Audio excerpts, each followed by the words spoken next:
Finally, after 2 long years of waiting, Wally West returns to DC Comics. Hey there everyone, it's Baka here, and welcome to another episode of Uncanny, where we take a look at all the comic book nerdiness out there, and whatever else I might feel like talking about this week. So, first off, obviously, the big news that came out today that Wally West, formerly known as The Flash for about, the last 20 years or so, will be returning to DC Comics. Now, Wally West has been missing in the New 52 ever since its creation. Ever since the return of Barry Allen, honestly, he'd been getting less and less page time, I guess you could call it, with the excuse that, he's focusing on his family, blah, blah, blah, blah, blah. Then they wipe the slate clean and they're like, what do we need another West? What do we need another Flash for? We've got Barry Allen. He's our flagship Flash now, again. I'm a huge Wally West fan. I grew up with Wally West as the Flash. Crisis on Infinite Earths happened and I was like 4 years old. So when I started getting into DC Comics, it wasn't Superman I was liking. It wasn't Batman. It was the Flash. And it was the Flash family.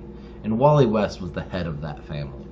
So I am thrilled that Wally West is coming back. And it looks like he's coming back as a Flash. Maybe the Black Flash, which would be kind of horrible because that's death in the Flash world. But maybe some sort of cool futuristic Flash. The images posted that I've seen today, I saw on Newsarama, shows a Flash in a black suit with white lightning surrounding him. Maybe it's a navy blue suit, I'm not sure. And what they say is Wally West will be returning in The Flash Annual number 3 on April 30th. Now, there is a brand new creative team behind The Flash starting in The Flash number 30, which comes out the week before that. So, with the original creative team leaving, maybe this means that this new team knew that they wanted to go in this direction. Maybe finally Didio listened to the thousands and thousands of people saying, bring back Wally West. Either way, he's back, and I'm happy. Other people that are returning in comics, and comics that are returning, Peter Parker will be returning along with the Amazing Spider-Man. Superior will most likely be going away. This also happening in April, so DC has a huge return in April, so does Marvel. We knew it was a matter of time before Peter Parker came back, before Spidey Yock went the way of the dinosaurs. We still don't know how it's going to happen, but, it's been a good run without Pete around. But Peter Parker is Spider-Man, hands down. No one truly replaces Peter Parker as Spider-Man. And it just so happens that this will be coming out with a couple months to warm everybody back up to Pete, just in time for The Amazing Spider-Man 2. Makes sense. Money-wise, at least. I'm actually looking forward to seeing what happens. The Superior Spider-Man stuff has been a real high point in mainstream comics this last year. Another bit of news, and this is obviously a news-filled episode, but Hank Pym has been cast for the upcoming Ant-Man movie, and it's not Paul Rudd, who was already announced to be cast as Ant-Man. It's going to be Michael Douglas playing Hank Pym, with Paul Rudd playing Scott Lang, who is the second Ant-Man. They've already said this is a heist movie, which makes sense because Scott Lang started off as a thief who stole the Ant-Man gear from Hank Pym. My biggest concern with this is that Michael Douglas is not young. Michael Douglas as Hank Pym means he will probably be around for this Ant-Man movie, and that's it. That means no Hank Pym in the Avengers. It means no Hank Pym as Ant-Man, or Goliath, or Yellow Jacket, or any of his other personas. That means if the Wasp is in Avengers 2, which it sounds like she's going to be, they're not going to have the Hank Pym Janet Van Dyne or Janet Pym, whatever you want to call her, that relationship, which is a very rocky relationship and could maybe not translate so well to movies. Maybe they go more of the Ultimates route and have the Wasp and Captain America have a relationship, because you know if they're bringing in another female, they're going to want to bring in the relationship stuff. So, anyway, Michael Douglas is going to be Hank Pym. He's a great actor. I would give him that. But in a comic book movie, as one of the founders of the Avengers in comics, I just really don't see it. In other comic book to screen news, I guess you could say, there was a press conference talking about the upcoming show Gotham, which will air on Fox. Now, up until today, this has been described as a story that will follow a young Jim Gordon. It would be more of a police procedural, but set in the Gotham universe, set in the DC universe.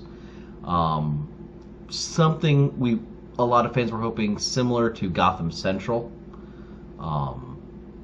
Even though they said they weren't going to follow any of Brubaker's stories, which is just dumb. But today, the Fox chairman Kevin Reilly described the series as more Bruce Wayne centric than was previously talked about. Specifically, and I quote, "The show will track Bruce from a child about 12 years old until he puts on a cape in the finale. He calls the show an operatic soap, and his descriptions fall more in line with previous shows like Smallville. So we get a Batman version of Smallville. Here's my problem with this. One, the movies have already done a great job of showing us basically what happens between ages 12 and when he puts on a cape. It was called Batman Begins. Two, nobody cares about Bruce Wayne as a whiny little teenager learning his craft. Smallville was a show that, for its time, was fairly good. It used a formula, and it used it over and over and over and beat it into the ground. The last few seasons were very different. They were better, though. They weren't the same old, especially after Lana went away. So seeing a Bruce Wayne-centric teenager soap opera does not excite me. And I'm a Batman fan, and this does not excite me. It makes me cringe. Cringeworthy. Batman. Only on Fox. So, once again, this is going to be Fox deliberately trying to destroy what could have been an excellent show. See Firefly, John Doe, probably about 3 dozen other shows that they've ruined. So there's the downer for the week. Well, I guess depending on your views on Michael Douglas's Hank Pym, it could be the second downer of the week. I'd like to end this week's show on a high note, though. This was something that was just, as a Star Wars fan, made me just happy. And that was Peter Mayhew, the guy who played Chewbacca in the original trilogy. I don't know if he played him in episode 3. I'm not entirely sure. I don't think so, though. But anyway, Peter Mayhew posted online a number of set photos taken around the time of Return of the Jedi. And these are, these aren't shots from the movie or anything. These are behind the scenes stuff. And there's some really cool stuff like Carrie Fisher and Warwick Davis, or Kenny Baker, the cast goofing off. What looked like they could have been promo shots, but, Harrison Ford points his blaster at himself and gives a funny face.